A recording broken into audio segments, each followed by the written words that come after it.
ask about her background first. I think getting to know her is helpful to appreciating her writings.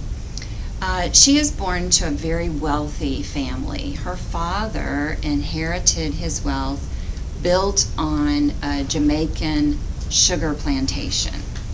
So we do have the backdrop of wealth associated with the slave labor that we would find in the 18th century and into the 19th century in Jamaica. However, he inherited this wealth and purchased for the family a large plantation in Herefordshire, England. It was called Hope End, and it was an estate of 500 acres, and this is where Elizabeth and her siblings were born.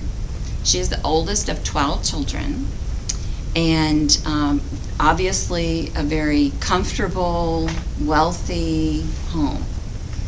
She began writing poetry at a very early age, at the age of 6. Her mother kept these poems and compiled these poems. So from a very early age she was writing, but also at a very early age she suffered a back injury that really hindered her physical development. She was 15 years old when she suffered a fall that resulted in a very severe spinal injury. And so she was very much an invalid from that point on. Later, she did develop some lung problems that made her even more incapacitated. Sadly, her father mismanaged their affairs and eventually had to sell the estate on public auction.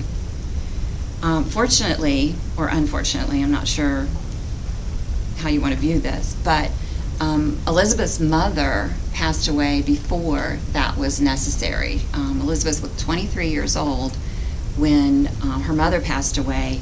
She was 29 years old when her father had to sell the estate at public auction. So he moved the family to London. This father was a very austere man. He did not want any of his children to marry. Very strange family dynamic. All these 12 children, and he permitted none of them to marry. So, he moves this large family, all of them, to London. And this is a disappointment to everyone, including Elizabeth.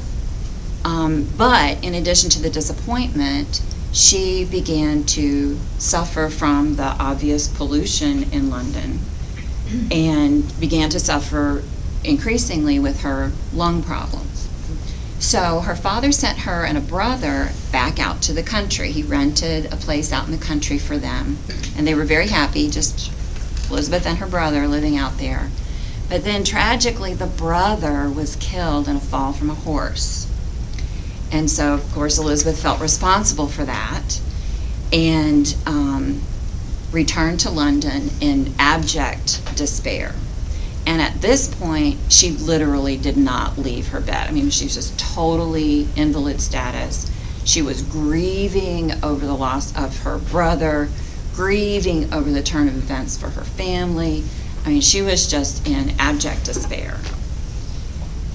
But this is the 1830s, and being in London in the 1830s did give her the opportunity to meet some important literary figures from London. She met Wordsworth and Carlyle and Tennyson and Coleridge, and these influences on her poetry. So that's a good thing. But her broken heart also turned out to be a good thing because she grieved by writing. She emoted and dealt with her grief by writing poetry. So she actually began to write a great deal of it, and in 1838 published her first adult collection of poetry. It's called The Seraphim and Other Poems. So you can see from the title that there is some, angelic consolation going on in those poems. Well, it did earn a great deal of attention. And then in the 1840s, she became even more prolific, writing more poetry, But also she became very well known for her outspoken support of the abolition of slavery. Remember that her family harkens back to their fortune harkens back to slave labor, and she was vehemently opposed to slavery. And she was also vehemently opposed to child labor.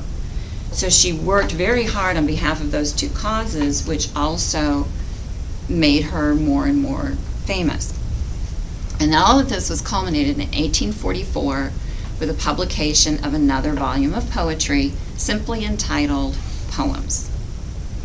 And it is this particular volume that brought eventually her husband, Robert Browning, to have the courage to begin a correspondence with her.